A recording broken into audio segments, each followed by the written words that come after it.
G'day, Noober.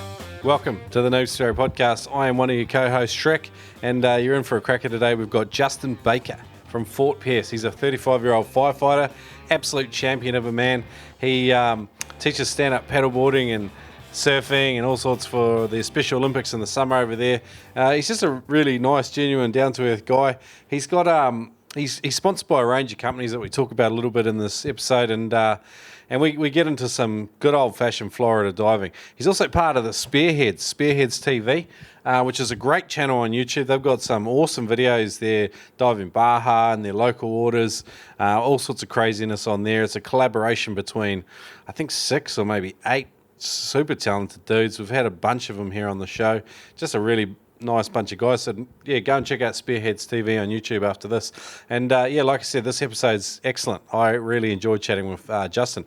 Wanted to quickly mention an iTunes review by Pesh in NZ. So he says, educational and hilarious, 5 stars. I've just started spearfishing and stumbled on this gem. I've already made huge improvements thanks to the podcast, and it really keeps me inspired, especially at work while I'd rather be in the water. Great format and amazing hosts. Love your work, Shrek and Turbo. Keep it up. So thanks, man. That's an absolute gem of a review. We love them. Wherever you listen to the show, if you leave us a review, it's absolutely fantastic. It helps other people find the show, and we really appreciate it. So thanks, Pesh. Yep, like I said, we've got Justin coming up in just a second. Before there, I wanted to mention Patreon. Now, we launched this just coming into 2019, and we've already got $40 an episode in there. 7 awesome patrons, noobers just like you, that have been listening to the show for a while, stuck their hand up, and they are supporting us financially. So that's absolutely excellent. So there's a couple of levels you can jump in at. Dive knives, if you jump in and support at this level, it's $2 an episode, and you'll get early access to content, enrollment. We've got a bunch of stuff that's coming or due to come out this year. We want to give you guys early access. This is one way you can get on and do it. You'll get free access to stuff that are, we want to launch a bit later on down the track. At $5 an episode, it's called the Fins, and you're going to be able to submit questions and live Q&A videos. You get advanced access to future videos and courses, and yeah, it's a good level if you want to get on. For $10 an episode, I think we've already got 3 patrons at this level, just absolutely phenomenal. You're going to get actual calls from us, occasional calls, and we can chat about what's happening in your part of the world, and that'll be awesome, and just chat spearing and catch up on life. But without any more mucking around, let's hook into this episode with Justin Baker and get into some Fort Pierce spearfishing. I hate it when a set of booties just blow out. You're walking along a rocky ledge and they just give up on you one day, tear, or even worse, you fall over and your foot gets ripped through what was a small hole and is now an irreparable mess. It's time to head down to your local spearfishing retail shop. And here in Australia, that probably means a Dreno. Now, spearfishing.com.au are a long time sponsor and supporter of the Noob Spearo podcast. So we would encourage you to head down to any of their stores. They are located in Melbourne, Brisbane, Sydney, and now Perth. And they've got a huge range of spearfishing gear. Head in and talk to a great bunch of people who know exactly what they're talking about and should be able to point you in the right direction. If it's something simple like a pair of booties, boom, 2mm Cressies, I love them. But I'm going to try out a whole lot more soon and send up a post on noobspearo.com. But check it out, spearfishing.com.au. Head into our local Adreno store.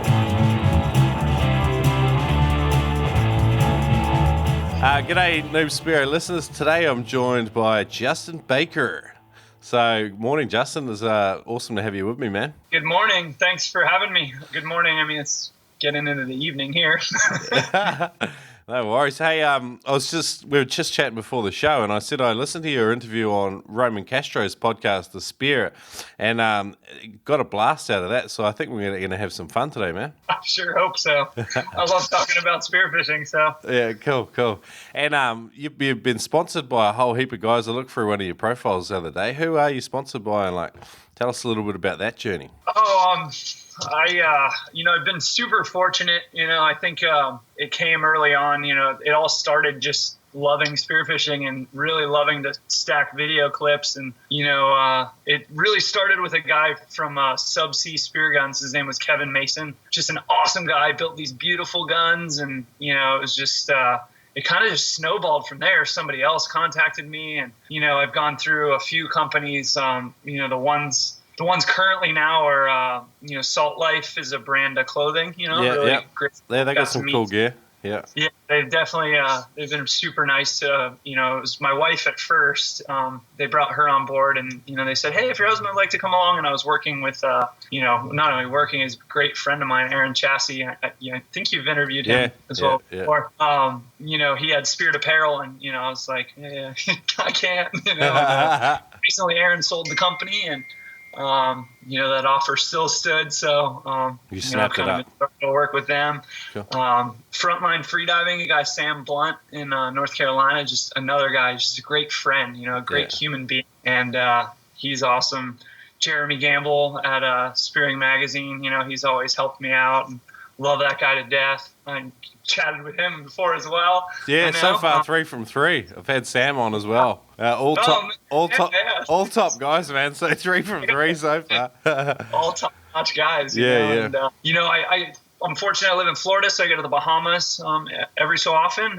Hopefully, more than not. But Neuretic diving for PoleSpears. Great freaking aluminum PoleSpears, and they came out with like a roller kit now. Man, they got all kinds of crazy, awesome stuff. And Sharkshield has been helping me out. Cool. Amazing product. And I know your friend was bitten by a shark when you were down south, and so the Sharkshield story definitely ties in well. We'll talk a little bit about some of this gear you're using, I guess, as we go. But how did it all start for you? Like you were right into your surfing, and tell us a little bit about getting started spearfishing for you. Okay, yeah. Well, like I've said it before, spearfishing really wasn't even on my radar when I was a kid. I kind of just, I did some snorkeling, and growing up, I was always a surfer. Surfing had my heart from a very early age, and, that was my thing. And, like fast forward a bit down the road, and, I kind of went down the wrong path in life, so to speak. Got into drinking and drugs a little too heavy.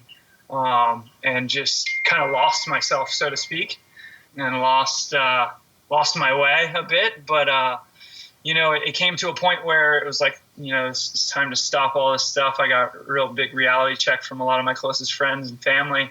And, I kind of realized who and what I had become, and decided I wanted to change that. And, as it came to my fun things to do, so surfing in Florida in the summertime is a little bit non-existent, but it was around that time that I was kind of getting sober, and didn't really have a lot of things to do for idle time, when there wasn't surfing, and it made me a little uncomfortable, because all I really had to do before was really get high and drunk, and that kind of thing just couldn't be happening anymore. So I had a good buddy of mine, Michael Cooper. He, he asked me to go out on the boat with him one day and maybe go, diving and spearfishing a little bit. I thought it sounded pretty cool, The guy let me borrow his gun, and I was kind of just using a pole spear at first, just missing everything I freaking was after.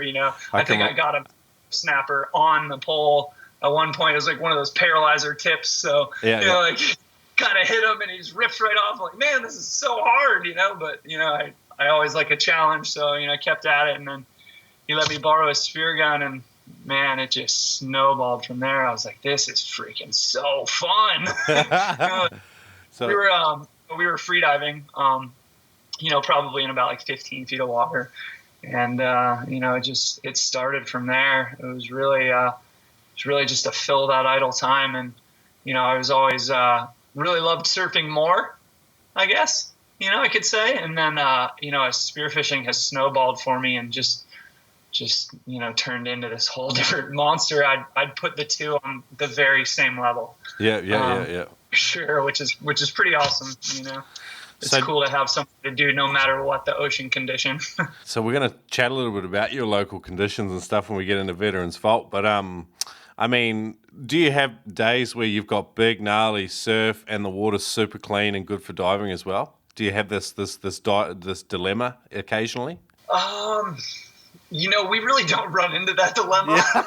Yeah. There's waves, the water is dirty. Yeah. Perfect. Like, the visibility's bad, so that's surf time, and then nice. When it flattens out is usually when we're able to go spearfishing. So well, that's perfect then, because otherwise it'd be a really difficult decision.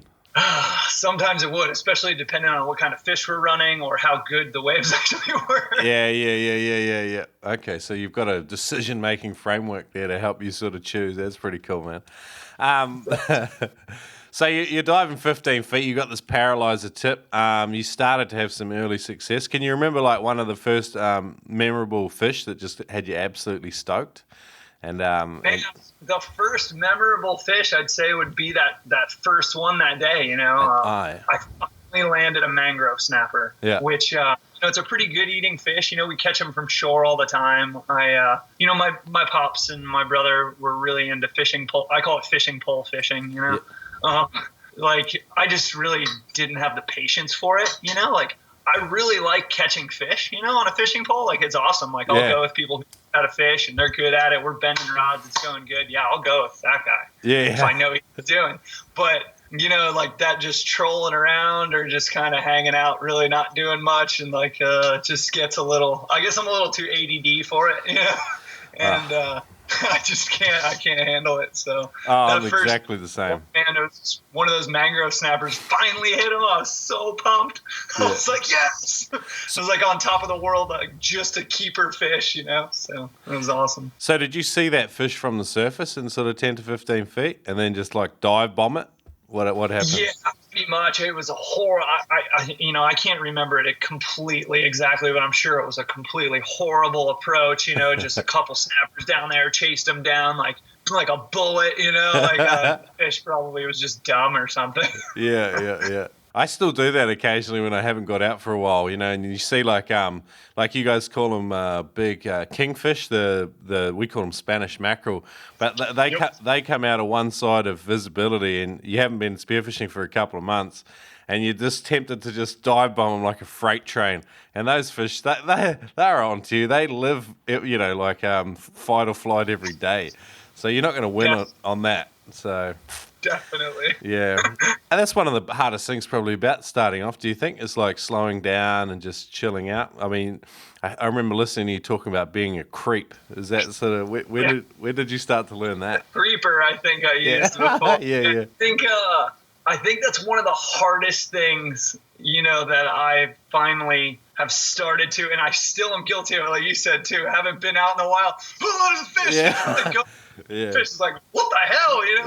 They're out. They can sense it, But I think that was one of the hardest things to learn in spearfishing was to just, and I'd been schooled that way by some guys that, kind of brought me up into becoming a better Spearo, and was an approach, never look a grouper in the eyes, never look a snapper in the eyes. I started using these little tricks, and, it eventually slowed my approach. And, obviously I think that hunting tactic works a lot better. Yeah. So you're talking like specifically with like looking fish in the eyes, is that when you're kind of on the bottom and you start to see those fish in your peripheral vision?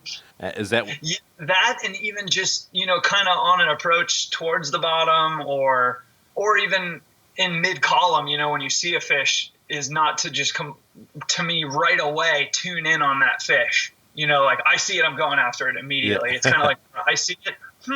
Let's see if I can make this fish think I'm not even looking at it, and see if it'll come even closer. Almost play it like, I don't see you. What's up? Yeah. You want to come check me out? Hey, let's be friends. I'm Justin. I'm your friend. Yeah. Let's be friends. Yeah. Yeah. That'd be great. Yeah. Hey, cool. And then, so like you're looking away, you're kind of still heading for the bottom. Do you close your eyes sometimes when you're headed down? I'd say sometimes, but generally not. Okay. Sometimes I think I'll be caught at the surface with my eyes closed, just breathing up, trying to find that, that calm place where I can kind of let my heart rate come down and kind of get into that little zen spot, where you can just kind of really catch that slow, nice feeling before you take that, last big breath and get that heart rate down, release all the tension from your muscles. Who taught you that?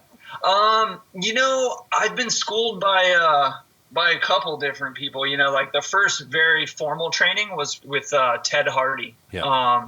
He taught me a intermediate level freediving course. At the time it was like a beginner to intermediate level freediving course. Okay. Actually won at an expo, like a big kind of expo conference sort of thing. It's called Demon. Blue Wild. Oh, Blue Wild. Yeah. Yep. Blue Wild. Yep. And I signed up for his email list, and lo and behold, like 3 days later, the guy sends me an email. He's like, or no, it was like on Instagram or something like that. Like, you won, I'm like, you've got to be kidding me. This is the best day of my life. Cannot be better, I'm like, man, he really got it started. But, ever since then, I just try to be like a sponge, Yeah. I've learned some really great things from Forrest Simon at Go Native. He taught me an advanced level course, but, I learned some really great stuff to just, like warm up stuff and, some things of that nature. But I really learned from just talking to other guys. Yeah, for sure. So, like some Spearos sort of like dismiss freediving courses. They say, spearfishing's not freediving or whatever. You need to learn to become a better hunter. I mean, can you sort of speak to that? Like how much of a difference has improving your freediving made to your hunting and your spearfishing? Oh man, that's a tough question to answer. It's probably a pretty loaded question. Yeah. But I think becoming, a lot of these courses, all of them are oriented in becoming and making you a safer diver. And to learn, the kind of more so the limits of freediving and what causes like shallow water blackout and things like that. I think are gonna ultimately, make you a safer diver, and you're usually going to be going out with other people, make you a safer diver. And when you become that safer diver, you're going to become more comfortable, I think, and obviously, in my opinion, a more comfortable diver is going to be a better hunter, because of what we were talking about earlier, your approach. Like, you never want to just rush it. And so, yeah, it's going to work out sometimes. There's super dumb fish out there. You're going to be able to go kill fish that way. But when you get into that realm of, hunting some trophies and some really better fish, some really great fish, or maybe the ones that, you're just like, man, I can't get in front of these fish. Like, how do I do it? That's the thing, and you start to listen to podcasts like yours and get some experience, becoming that safer, calmer diver, I think will always ultimately make you a better hunter. Yeah. Awesome. So that's really where the rubber meets the road on that one. Love it, man. Good answer. That was kind of where I was hoping you'd go. Like, yeah, I can fully relate to that. Hey, like you started talking about some of these fish, like I think with the really big, tough fish, sometimes you see them and you bugger them up, and then that makes you like hungry to learn an approach on how to do it. So from there, like, how do you, give us if you can give us an example of one of these species that took you a while to figure out, and then how do you hunt them sort of effectively now? I think the first one that would have really been one that, took a bit to figure out was grouper for me. Gag grouper, black grouper, those are pretty much the species that we'd be after in my local area here. Yep. And, in the close local areas. So, because the first time I ever saw one, I remember distinctly thinking, like, how could you ever shoot that fish? There's no way. There's no way I could get close enough to that fish to shoot it. Oh, how really? do people shoot this freaking fish? Like, this, every time I see this sucker, he's already bolting, like running away, because it was the way I was acting in the water, know. They saw me coming a mile away, and by the time my eyes finally connected with them, they were like, I don't want to be friends with you. I'm out of here. Up to, and it goes to that premise of, act like a predator, get treated like a predator. Yep. I think so. Ooh, I like it. Good language. Okay, so you've discovered that you've got this wrong body language, and you're not getting these fish are just spooking before you get to them. What did you do to consciously slow down? Like, what was your kind of? And like we talked about earlier, I started talking to people that shot grouper. Guys that were good at hunting grouper, and a lot of these guys were scuba divers in my area. That were pretty good at it. And a lot of those guys, I think, they shoot grouper in the rocks, like already in the rocks. They're coming, they kind of use a light and get in there, find them, bang, done. Yeah. A lot of these guys that have been doing it for a long time, they're going to see them in the open. And, I just started saying like, hey, like, how do you get these fish not to run away from you like so quick? Like, what's the deal? And, more so of, the guys were kind of newer at it, may not have had the best advice, but every little piece, finally I got to those guys that are like, grouper scare really easily. Like, and I got that piece of advice that, like I'm like a parrot, you know what I mean? If you act like a predator, you're going to be treated like a predator. So, you go running at this fish like a lion, and it's going to run away like a sheep. Yeah. It's like survival of the fittest type of thing, almost, and into that kind of, what's a word? I'm trying to think of this smart word that's bigger than me. But, We'll come back to it. Okay, I'll give you a practical scenario. So, like, you're heading down, it's a deeper free dive. Maybe you're in sort of like 80, 90 feet, and you stick your head up. You're getting, closer to the bottom. Maybe you're 20 feet from the bottom. You stick your head up, and you can see a gag grouper. It's like maybe 10 meters off to the side. What do you do in that situation? It's like directly off to your right at a 45-degree angle. What are you doing from there? Gotcha. Well, the first thing I think, when I come out of that tuck or I look at that fish, and you see it, I think ultimately you're going to know right from the get-go, does this fish think that I don't see it? I think a lot of these fish, they'll look up and they'll be like, you can't see me. Yeah. You really know. But 10 meters, I guess that works out to shoot about 30 feet for us, here in American land with feet. The non-metric smart. Not like the rest of the world, we got to be all special. Why can't we just all? It seems like everybody else is in meters. Well, I don't know. Yeah. But, so pretty far away at 10 meters, I'd say I would be looking to think, immediately, okay, what does this fish see me yet? And if it doesn't, okay, now I really need to figure out which way I'm going to approach. Does it look like it's going to run this way down the reef or this way? If it's going to. And if I start making an approach, the last thing I think I would do is extend my gun, and head directly at that fish. Something I really like to do is have a smaller profile. I think, we're already big, a lot bigger than fish are, most fish that we're after anyways, Yep. So if you extend your arm, completely, I think it probably looks a little more menacing to a fish, when I try to think like a fish. Yeah. So I'd probably keep that gun kind of tucked, towards my chest and, just head that way and see what happens. Every scenario is different. Yeah, for sure. It's interesting you identified the kind of the fish's likely escape route. I think when you started talking, I was thinking it's a good idea to leave an escape route open for the fish, because maybe then they feel safer as well, because all these things are sort of going through their heads in a different way than ours. And then, like, if it feels like it's got an exit strategy, then curiosity might allow it to stick around for that extra couple of seconds you need to approach. But no, very cool, man. It's good hearing your thought process. So, no, cool. Yeah. And then a lot of times, some of those fish, they just, it ain't their first rodeo, I think. Boom, they're gone. As soon as you look, they're gone. There's nothing you can do. There's no way to change that fish's mind. He's out of there. See you later. But those fish that aren't necessarily maybe beaten cheeks, so to speak, real quick like that, and they may be like, I'm leaving, but I'm not sure why. I'm kind of wondering what the heck you are, kind of looking at you.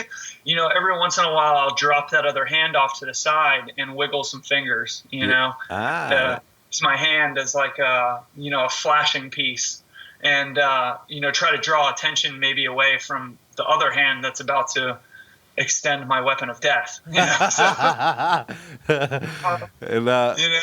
just maybe try to slow them down, so to speak, and like, maybe just open up, and definitely if they're moving away, I like to try to stop that approach, completely stop it, and then see if I can get that fish to stop again if it's still not within shooting range.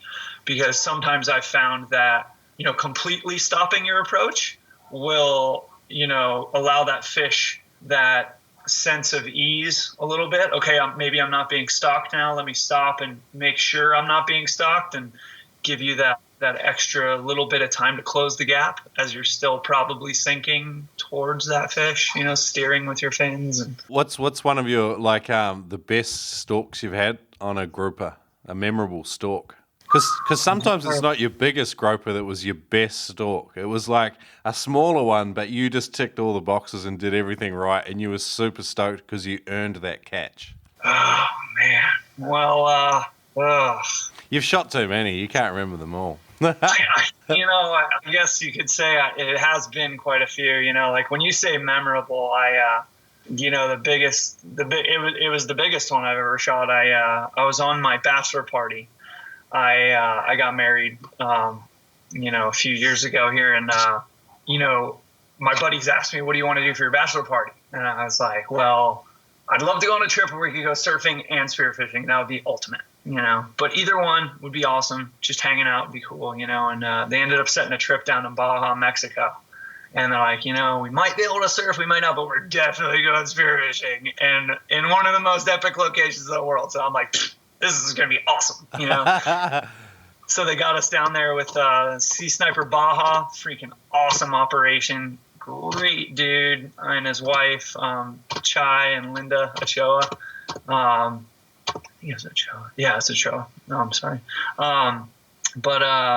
We loaded up the boat that morning, and we had been out a few times, and we had hit this big pinnacle. Like the top of the pinnacle is at like 100 feet, which, yes, I can hunt there.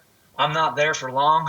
Yeah. I do not necessarily maybe enjoy that depth of hunting. I do when there's fish like that there. But, like pushing it deep, when you start talking past 70 to me, that's deep. You know what I mean? You're feeling the squeeze. You're really feeling the pressure. I feel like a little more so.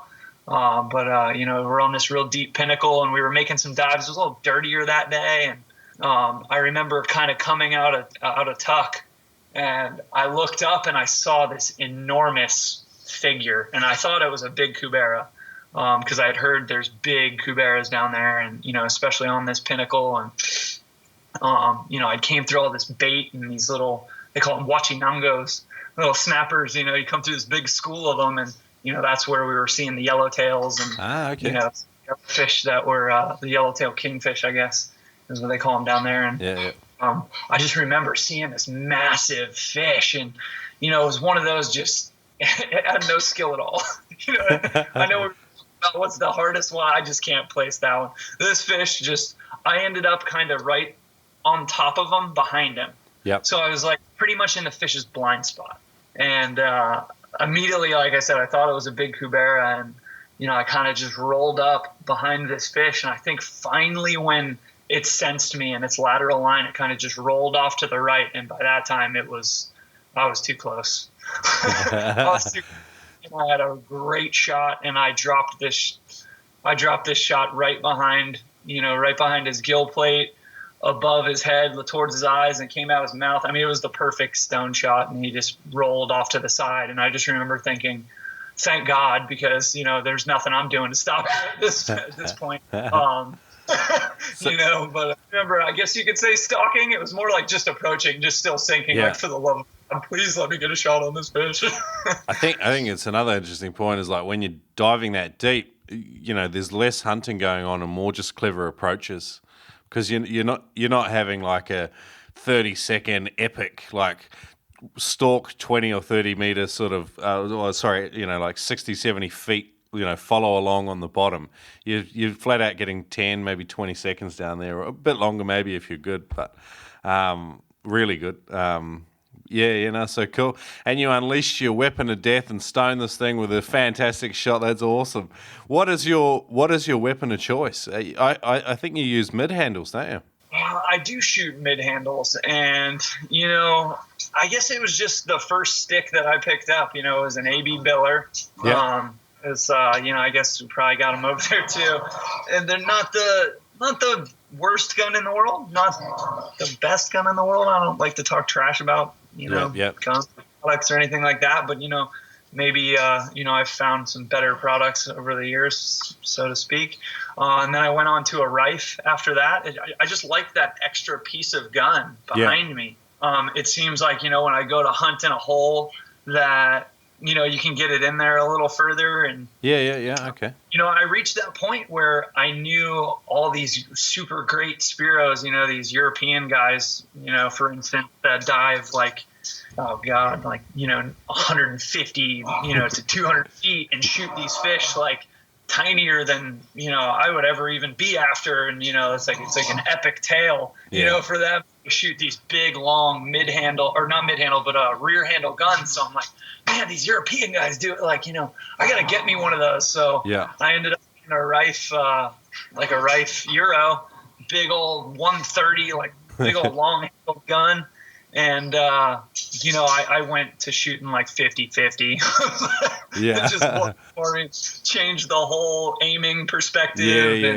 I couldn't hit anything. And I finally just realized it about a month later, like, we're going to sell this gun. We're going back to mid. Well, man, like, I think half the thing is like figuring out what works for you. And, like a lot of Spearos just stick to the same handle, the same, action, the same barrel, the same muzzle. And they might change lengths and all the rest of it, but they really stick to the recipe that's seen them get where they are.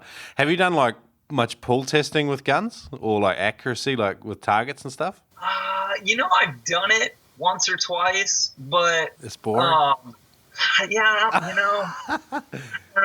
don't know if I can say I believe in that because, you can figure out how a gun shoots straight, in a pool to a target, but, let's put in current and a fish, moving and, there's so many factors like, and I believe like you were just talking about, once you find something that works, stick with it. If it ain't broke, don't fix it. Yeah. I sometimes find like I have two different guns, and like if I, snap rubbers on one gun or something like that, I'll just throw it over and grab my other gun because I'm in the thick of it, and maybe my next shot will be terrible, and then I start to come right again. So there's this period of adapting to like the change. And this gun engineer I was talking to recently, he was just like furious that I don't at least dial my gun in the pool once, like you do it with a hunting rifle. And he sort of gave me a lecture, and I was like, he's right. I should at least have it dialed in enough so that I understand what it's going to do when I take it into the water. But anyway, I got told off, and that's it.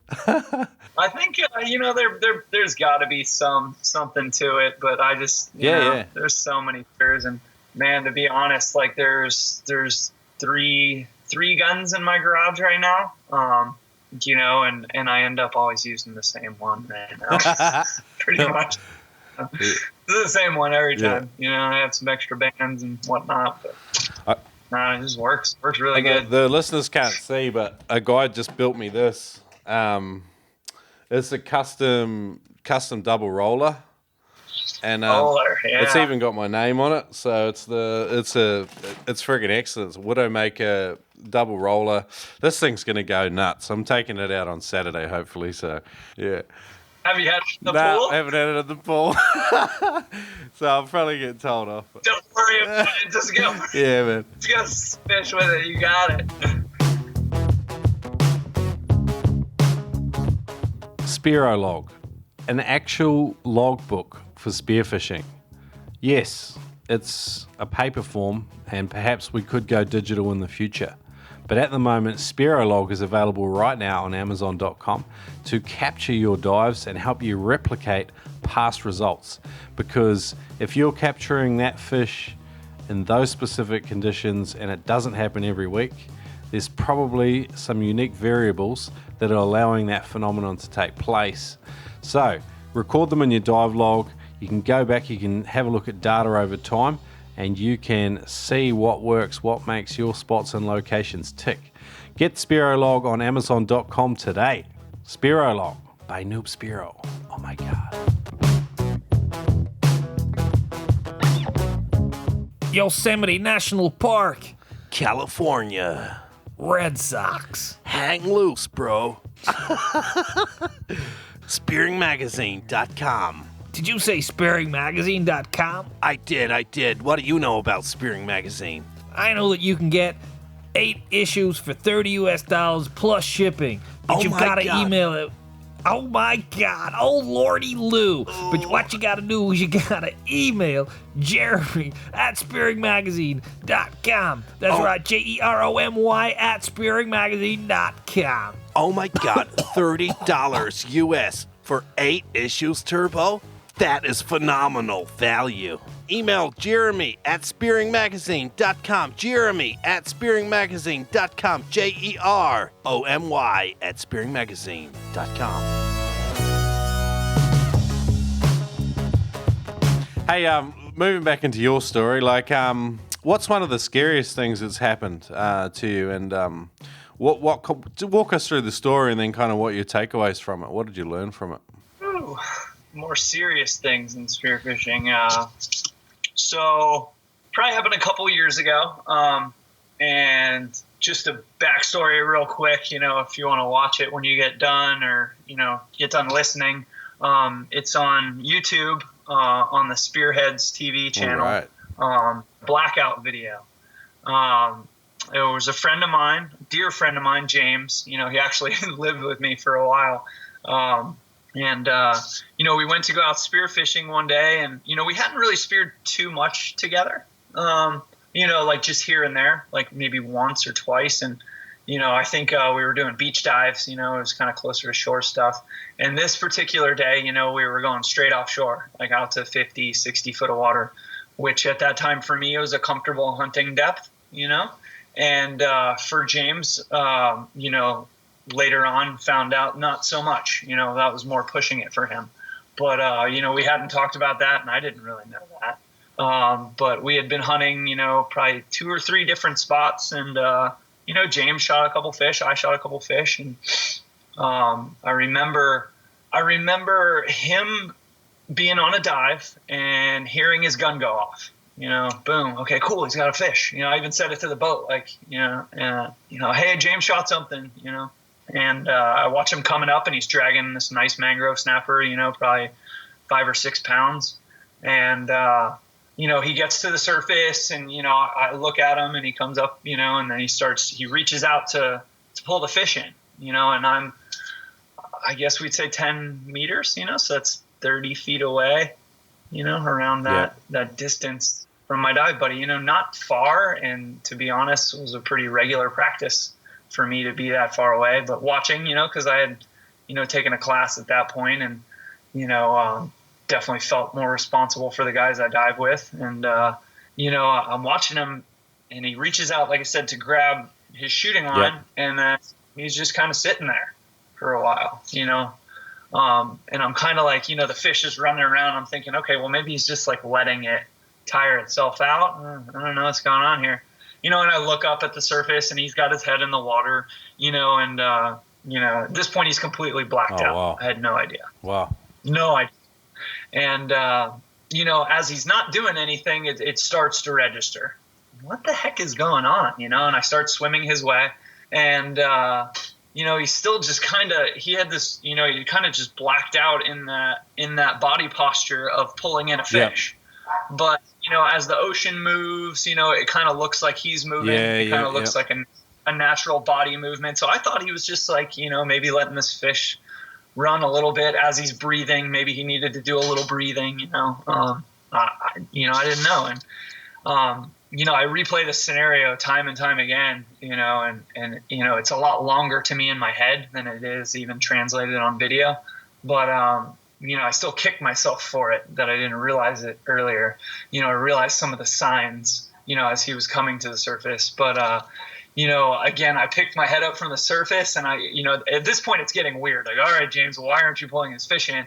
And he had this very spastic movement, in his shoulders and his head. It kind of jerked out of the water real quick, and I could tell just by that movement and the way that his body moved. I was like, oh God, he was blacked out. Yeah. Like, I started sprinting his way, and he was kind of just coming, his brain was coming back together, I guess you could say. Because he got that breath probably on the surface. So, exactly. He blacked out after like a breath or two, like they teach you in class. Yeah, but the time from that first breath until it actually registering and hitting your brain, there's like a 20, 30-second delay sometimes. And so that's when you black out. Yeah, so cool. Sorry, I interrupted you. Keep going, man. So. No, not at all. And then I remember looking at him, and he was completely bug-eyed, like wide-eyed looking at me. And I said, are you all right? And he couldn't really say anything. I think he muttered something, kind of shaking his head, no, I'm not okay. And I remember, I got him underneath the armpit, and, he had his head up in the water. He seemed like he had, enough wits about him to be keeping his head up. And then I remember his head just fell forward into the water again, and I was like, oh my God, he's still just not here. But I thought he was, and I picked his chin up, and, I started slapping his face a little bit, just saying, come on, James, breathe. Like they taught us in class, breathe, James, breathe. Come on, James, breathe.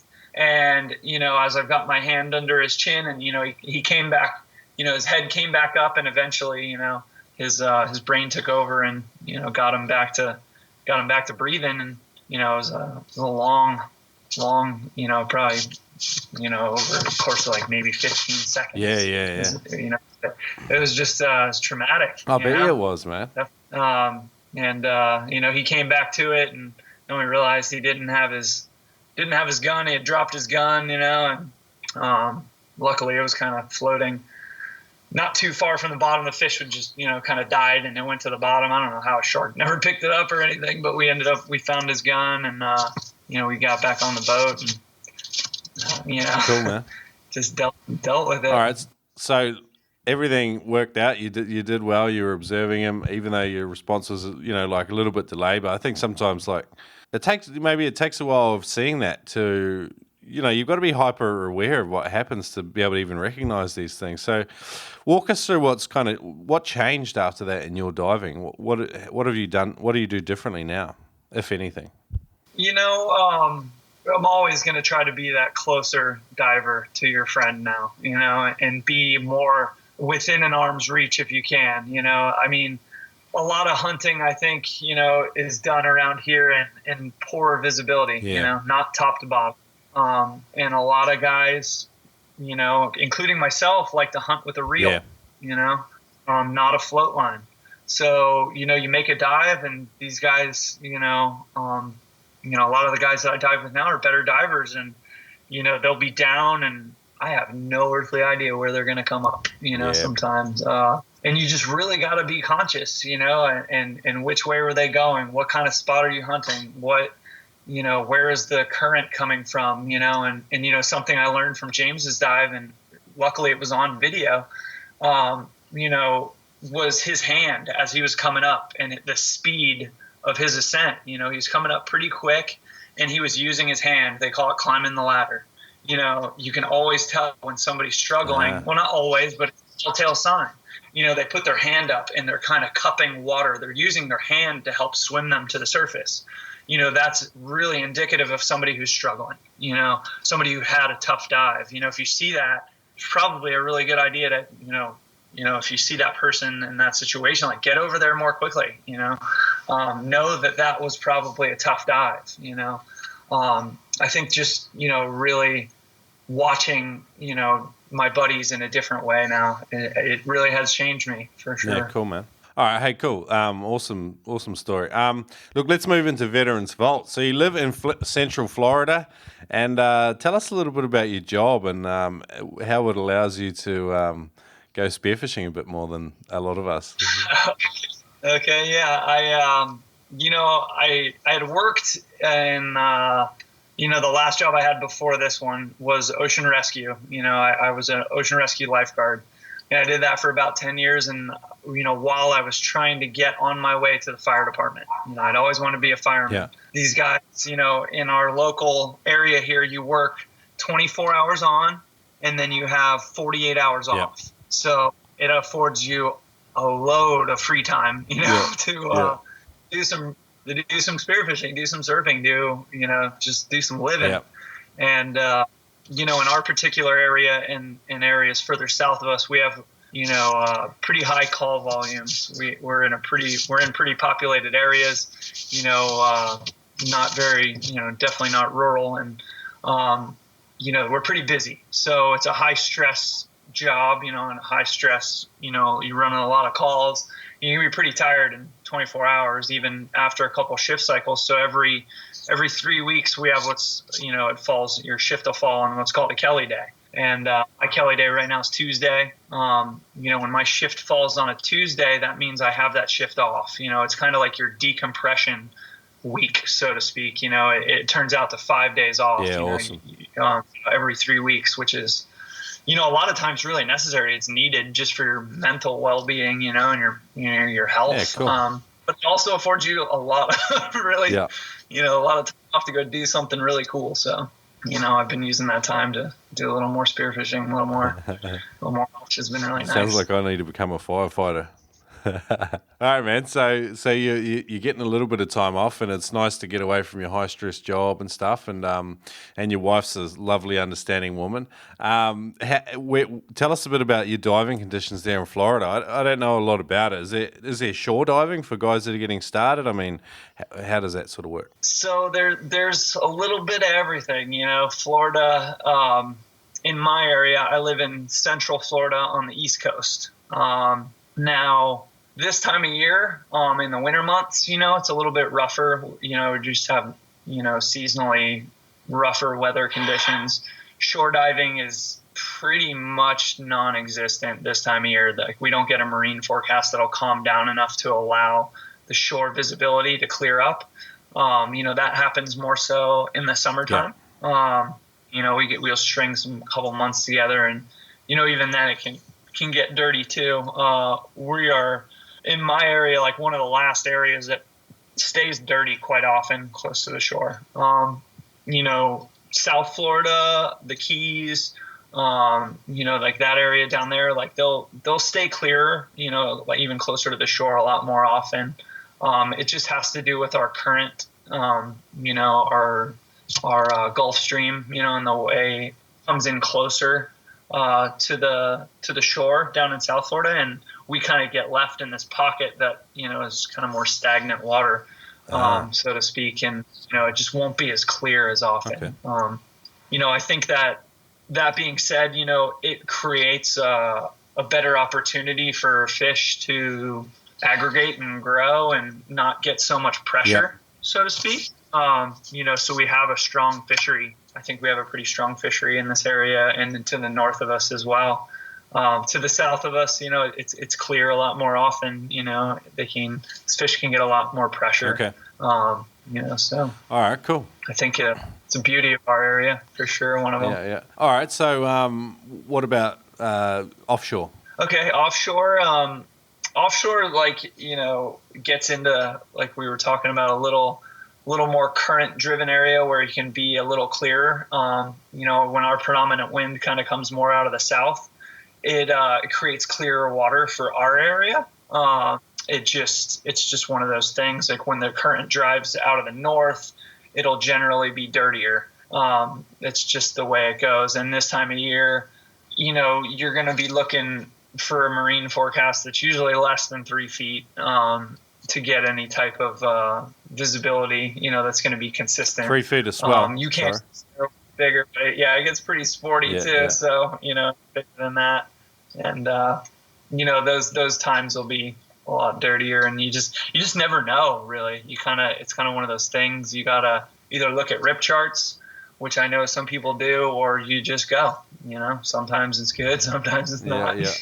So are you close to Jeremy Gamble, like where you live? He's a bit further south? So Jeremy is a little bit further north and on the opposite side of the state. Oh, okay. Jeremy is on the Gulf side. We would be on the Atlantic Ocean side. So the saber is like a big finger that kind of reaches in between the Atlantic Ocean and the Gulf of Mexico. And Jeremy the Gulf side. Okay. All right, cool. So what, have you got a boat? How are you getting out? Have you got a good team of guys that you get out with on weekdays? And great group of guys, great group of guys, a couple guys that have boats. My father owns a boat. I don't own my own boat, I can use my dad's boat pretty much any time that I'd like. And sometimes that'll be an option, but I have met a lot of good guys, a lot of solid guys that have boats that I spearfish with. So that's following a couple of good tips we've had from the show too. They said never own a boat, have good friends with boats. They're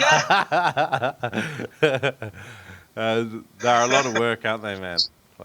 I think they definitely are, yes. And I've put in work on other people's boats, and I think that goes as a good friend. That you always pay your way. You help clean your buddies' boats, and help them with anything they may need with them. Because you're afforded that opportunity to go with them. And I think that's important for sure. 100%. All right, cool, man. So you can get offshore occasionally. What about for guys starting out? What's your kind of advice to them in your area? How do they go about sort of getting out and starting to get opportunities on boats and meeting the right people in that? Is there clubs in your area? There really isn't, in our area so much. There's more so a stronger, club atmosphere, so to speak, down south. Okay. Down south. We started, there was a club that started, around here that I got involved with that just, to make a long story short, it just didn't work out. Yeah. Kind of a couple guys just, like you spoke of earlier, just egos get in the way sometimes. And, I think it just didn't work out so much. Yeah. But for guys starting out, I would say, get in some group chats. We're in the age of social media these days, and there's a lot of ways to figure things out. Through YouTube, through listening to podcasts like this one, or joining groups on Facebook. There's lots of like spearfishing groups on Facebook. And like in that certain area, and then just kind of reaching out and saying like, hey, I'm new, and maybe finding other guys that are new can always help. And in this area in particular, I would say, the summer months are going to be the better months to start. If you're thinking in terms of shore diving and you really don't have access to a boat or somebody that'll take you, or guys that can take you that are going on a boat or anything like that. I would definitely say like shore diving's the better option, and in the summer months, All right, cool. Good advice, man. We'll just round out the section. What are 3 species that are great for the guys that are just sort of starting out to target? 3 species that they should hone their skills on. 3 species. So 3 species this area, I would say number 1 would be a mangrove snapper. Okay. It's going to be that fish that you can hone that skill of slowing your approach, becoming a little, because yes, you can just swim straight after a mangrove snapper, and, some of them are going to end up making mistakes, and you can get them this guy right here. Perfect. Sheep's head. Yeah. Sheephead are really great. And some guys, I think, as they get better hunters, they might kind of turn their nose at that fish a little later, because they're after better fish all the time. But, I never would turn my nose at a sheep's head. They're just as good to me as grouper, snapper, any of that, and yes, they're easy to hunt, and they're pretty dumb. Yeah. Okay, perfect. Around our area. The third one, I'd probably say, oh man, the third, maybe it wouldn't be a fish, but it would help you with your bottom times, maybe to get out there and try to wrangle some lobster. Okay. All right. Nice. Because it'll make you a better hunter. It's fun to do in a team, and with some other guys, and they're tricky little buggers, too. Yeah. And I think it just, it'll improve your bottom time. It'll improve your diving, and make you a hunter for those other fish, and learning how to dive. All right, cool. So, do you guys like, if you're diving with a float and float line, do you like use your gun to mark out a hole? Because quite often, like you're down, you're diving and it's dirty or whatever, so you can't see the hole from the surface. Do you chuck your gun in like the front of the hole and then it's sort of marked for you, and then you just follow your float line down to it? You know, that's exactly how I did it early on. It was always with a float line, and you know, even more so now in the higher current or in dirty water. You know, a lot of times when I'm lobstering and it's dirty, I don't even carry a spear gun. Yeah. Like, I'm not even concerned with getting lobsters, and that's it. And I'll attach, exactly like you said, you know, a weight or some kind of a small anchor, you know, and I'll be swimming along the bottom. And, you know, a lot of times, you know, you start finding some lobster when you're at the end of your breath. And if you've ever lobstered before, you know, it's pretty difficult. So you'll lobster like, okay, we'll deal with this later. And you just drop the weight right next to them, you know. And, you know, the same thing can go with hunting when you're just swimming along in dirty water and you finally come across some fish and you have a float line like that. Yeah. Drop your gun in that area and go to the surface, do a breathe up, and, you know, and get comfortable, and then, you know, get back down to your gun in that area that you know the fish are. Nice. It's great. I always seem to smash my head into the roof of caves and cracks, especially when I was starting up and I'm just keen, because, you know, you go for the launch to grab hold of what we call them the horns, which is, you know, the base of the feelers, and you just always smash your head. I always smash my head. And jeepers, you wreck wetsuits and scar your forehead. It's terrible. Have you done that? Oh, absolutely. I've had sea urchins hanging out of my forehead before. Whoa. Not a good time. Actually, I don't know if you guys have. I don't know if they're in your area at all. You guys deal with lionfish at all? Yeah. Occasionally, further north, we do. Yep. Okay. Yeah. You know, we have them. You know, they had actually become a problem over here for a while. They're starting to, you know, the price for them commercially, at the market now. So they're more targeted by commercial divers and stuff, which that helps. But, awesome. You know, for a while they were a pretty big problem. And actually in the Keys one time I took a sting like right underneath the chin. Whoa. Literally the worst pain I've felt, hands down.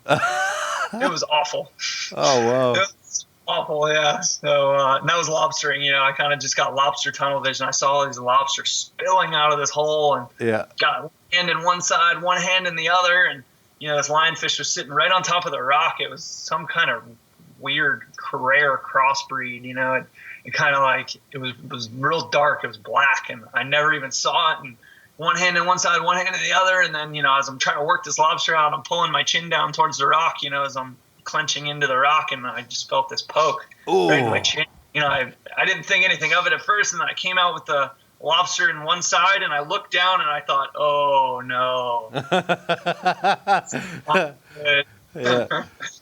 You know? So what happened? Like, how did it feel? Oh, it was, at first I was like, you know, I had been half stung by a lionfish. Let's start with this. I had been half stung one time. I shot one and it slid down the spear, barely tapped my finger, you know, and like a buddy of mine that I was with was a commercial diver at the time, and, you know, he was nervous about it. He's like, oh crap, because he'd been stung like bad before, and, you know, it's really painful. So he was like, let's go in, we got to get in the hot water, you know, take care of it. You know, this is going to suck. And I remember, you know, it not being that bad.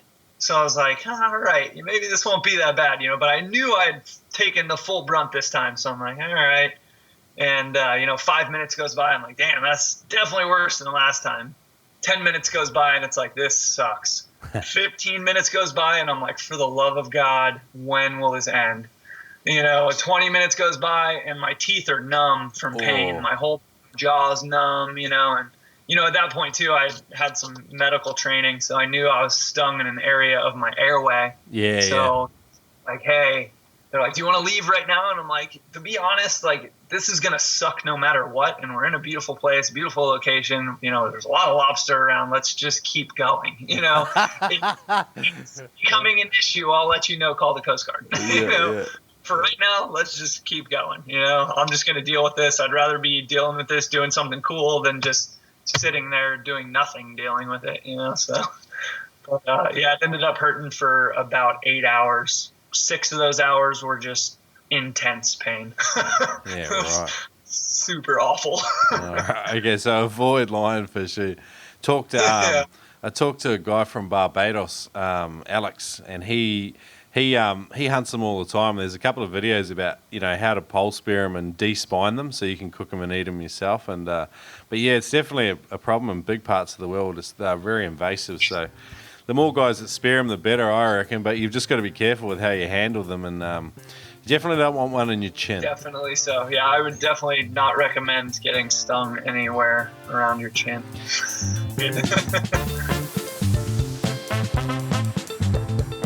Guys, head over to vimeo.com. Check out the How to Spearfish video series by Luke Potts. There's nearly 4 hours of video training there, and they're divided into 5 different videos so far to help you take on the areas of difficulty that you might have. Now, there's a beginner's guide to spearfishing gear. There's a guide to how to increase your breath hold for spearfishing. There's techniques for spearfishing yellowtail kingfish, which also doubles as a guide to hunting pelagic fish. There's a guide, techniques for spearfishing snapper, which is a really good, helpful guide for approaching canny reef fish, which is a tough one. And finally, a guide to spearfishing around sharks. If you want to buy any of these videos, use the code Noob Spearo and save a bit of cash. Check it out. Vimeo on demand, how to spearfish. Hey, I'm just conscious of time, so we've got 2 questions, and then I'm gonna talk a bit about how people can find you and stuff. Justin, what's one of the funniest experiences you've had out spearfishing? By the way, I got onto you like years ago with SpearHeads TV. We talked to Andrew from Nautilus, and then Aaron Chassis, and then I've talked to Jose DeBasa. I think the only 2 missing from this. I think there's 5 of you guys. Nolan and you were the only 2 missing. Is there any more? Nolan and then AJ Halley okay. and Jeremy Cole as well. All right. A couple of the guys have kind of, just haven't been able to make it on as many trips. It just life works, and traveling sure. works. So. But that's the cool thing about doing what you guys do too. Like when there's a crew of you, you're kind of into it. People can come and go, and the friendships are always going to be but the spearfishing intensity maybe comes and goes, backs off. But there's some awesome videos on that YouTube channel. I'll definitely link that up in the show notes for people to come and have a look. Thank you very much. We definitely appreciate that. So I think I heard about the banana suit one. I think. Oh, yeah. That was back in the day, though. Yeah, we did this episode. It was around the time of Halloween. Around here, and we thought about doing costumes, and so I go to Walmart. It's just like the big super shop store around here, and I'm looking for a costume, and obviously everybody who's been on a boat has heard about bananas and boats. Lots of guys will not let you on their boat if you have a banana. Yeah. Or don't even want you to talk about bananas. They think bananas are bad juju. Period. Comma. Yeah. And I a bunch of bull. I love bananas. Yeah. I like bananas. Snack on the boat. I think that's completely a myth and it's a bunch of garbage. So I thought it would be hilarious because I saw this banana suit to go spearfishing as a banana. Because if you go out spearfishing, you have bananas on the boat, you're not going to get anything. And I'm like, I'm going to just myth bust the crap out of this. Love it. I'm going to wear a banana suit. And hopefully I'll be able to kill a great fish, or a nice fish. And, so I went spearfishing in a banana suit. It was funny. I love it. Funny. It's a great gag, man. So did you? It's very I think it definitely made my approach pretty horrible. It's a big banana swimming towards us. What the hell is this? So maybe that sort of camo doesn't work. Maybe not. All right, man. Hey, what's in your dive bag? Sort of head to toe. What are you kind of wearing week in, week out with your spearing? Dive bags, wetsuit, gloves, fins, weight belt, to the specification of a class, learning how to properly weight yourself and, be neutrally buoyant at the surface or, at 33 feet and, or even shallower if you're hunting shallow. Yep. Fins, mask. Mask that fits your face. I've been asked by it's a common question I get, and I don't know why. Yeah. People ask me, what kind of mask do you use? Yeah. And I'm like, the one that fits. One that fits your face. Yeah. The one that push on your forehead here, or your cheekbones here, yeah. or the bridge of your nose here. Like yes, go into a free dive shop or somewhere, you know, ask for low volume if you can, if you're a free diver, obviously.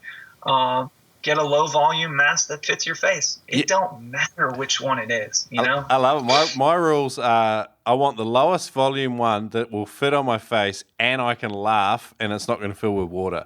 That's kind of like, because I want to laugh when I go spearfishing. I want to have a shitload of fun. That's what I'm all about.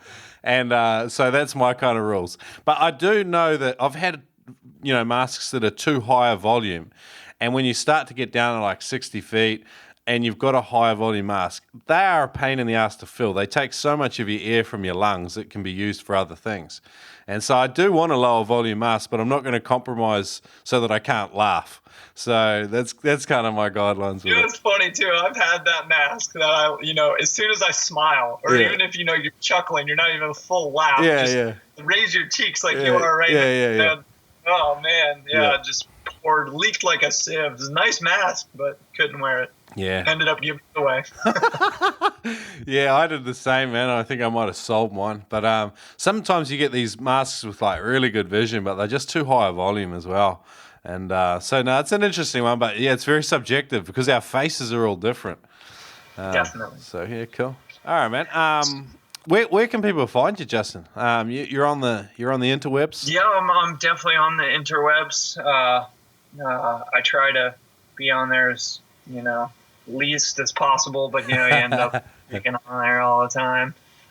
Just Justin Baker on Facebook, and then I have an Instagram page. It's my name as one word, but it's spelled with 3 J's because, you know, somebody took Justin Baker, and then I'm like, oh, okay, 2 J's. Oh, somebody got that one too. And then I just kept adding J's and ended up at 3. You know, before I could keep my own name. There's a whole world of imposters, man. They're stealing your name. No, they're real. They're all real. Yeah. You know, they're all real dudes, but they just really beat me to the Instagram game, I guess. Hey, a quick shout out to some of the guys you mentioned that are sponsoring you as well. Like, can you give us a reel through them again? And what's your experience like with the Sharkshield? I always experience it when one of my dive buddies has it, and I just continuously get shocked on it as they swim past me. Oh, man, that's not good. But yes, it will deliver a shock. Yeah. Deliver a shock. It can also deliver a shock, you know, when you're diving, you know, down, and you know you stop kicking, you know, at that point. You know, sometimes the tail will reach around, and Jose's got a funny story about that one, actually. Yeah. But and the one product that works, you know. Yeah. It's been tested. One shark product that works. Yeah. Do your own research, you know. You can find plenty of YouTube proof, you know, so to speak, internet proof. But yeah, there's other products, I won't name names, but they just, you know, they don't work like Sharkshield does. You know, I've seen it, you know, in person, and that's why I believe it. You know, you can see shark come in and into that field, you know, that the tag tail creates, and you know, immediately these sharks, you can see it in their face and their reaction. You know, they kind of give a little shake and they're like, oh, they don't like it. Yeah, don't like it. Yep. All right, cool. So just run through who you guys are again. So I mean, I know you used to use sea sniper gear as well, but unfortunately, he's shut the doors, or he's shutting the doors on that, isn't he? Great guns. If you can ever get your hands on one secondhand or find one for sale, I'd say get one. Fantastic gun. But you know, right now I'm back to shooting. You know, that first gun that was ever made for me really was a SubSea Speargun, and you know, it's just always been tried and true. And you know, I have to tie the bands into the Sea Sniper, and I think it was just lazy at one point. One day I picked up the SubSea again, and I was like, wow, this, you know, just like the Sea Sniper, you know, just exactly where I look. You know, I don't even think I really aim. You know, it's kind of more of like a second nature thing at this point. You know, like you said, you just run through real quick, like Saltlife, Frontlne, Spearing Magazine, Neuretic, and Sharkshield. Yeah, and you know, SpearHeads TV. Awesome. Gotta give us a plug, I guess. You know, I love the boys over there. You guys have a good time, man. So much fun. Yeah. Just great group of dudes. You know. Yeah. Anytime we go, we know we're gonna have a blast. Yeah. want to come over and come out and have a few dives with you guys. It'd be bloody awesome. So I really hope you do. And I got a spare bedroom. I'm looking down the hall right now. It's got your name on it. Anytime you want to come stay, more than welcome. And I'll probably email you about how to become a firefighter again as well, because I just want to go spearing more. And I gotta find out how it's set up in New Zealand. I don't know if they do that 24-48 thing like we do here, but one of the sponsors for the show, Larry Gray from Penetrator Fins, he's also a fireman, and he's the top man. And it seems like there's some. I was telling you before the show, I think you're the third fireman we've had on the show out of 90 guests. So there's some correlation there between spearfishing, actually good people as well, and firefighting. So awesome to have you on the show, man, and real pleasure. Thanks for joining me. And any parting tips or comments for guys out there? Thank you again for having me. I'd say parting tips or comments is just, just be good. I remember having a conversation with Andrew Quincosis from Nautilus, and we had a conversation one day just at the table after a day of spearing, and it's just the best way I can describe it is just be good, just be good. That's the type of people that want to go spearfishing with you. That's the type of people I would want to spearfish with, like guys that are lighting people up online, and on the interwebs, and just, they're kind of a dick, so to speak. I don't want to go spearfishing with those people, I want to be that type of guy who's stoked for people who are killing fish from the shore to, 50 miles offshore, big fish to small fish, just go out there and have fun. That's the point of being out there. If you're getting frustrated, you're probably going to, I get frustrated too, but if you're not having fun, you're doing it wrong. I love it, man. Hey, I'm going to link all this stuff up in your show notes. Again, thanks, and thanks for joining me and sharing candidly a little bit about your background, where you come from and how you got into spearfishing. It's an awesome story, and I hope guys got a lot out of today. So awesome, Justin. Definitely. I appreciate it, Isaac. Thank you very much for having me on. Super stoked.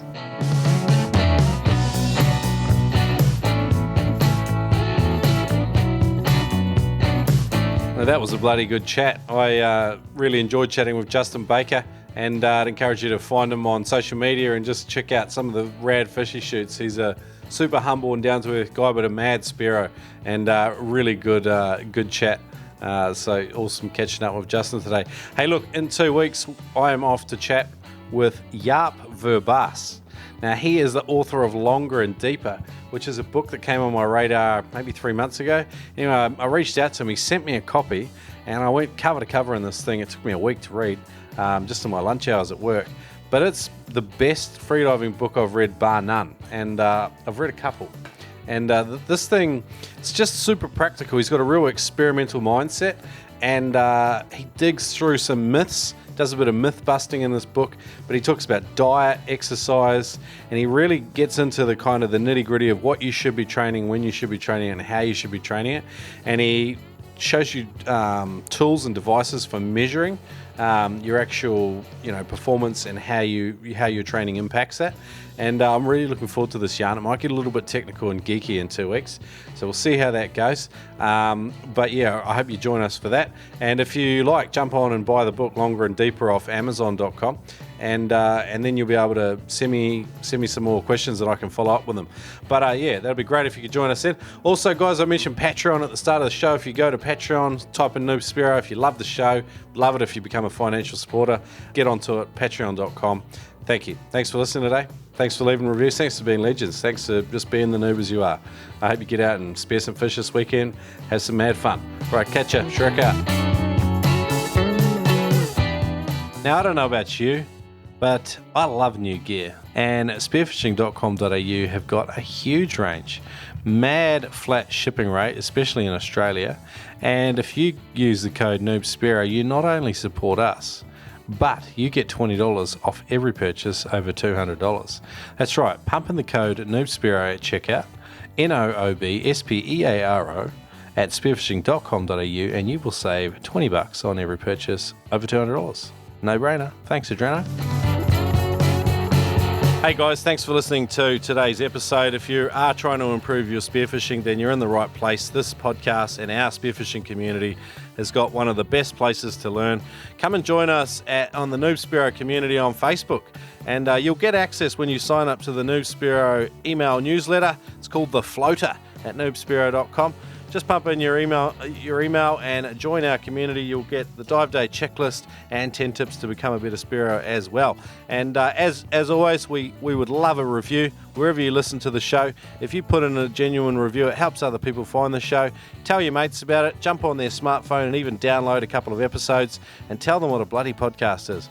All right, guys, let's check you next week. Thanks for listening to today's Noob Spearo podcast. Shrek out.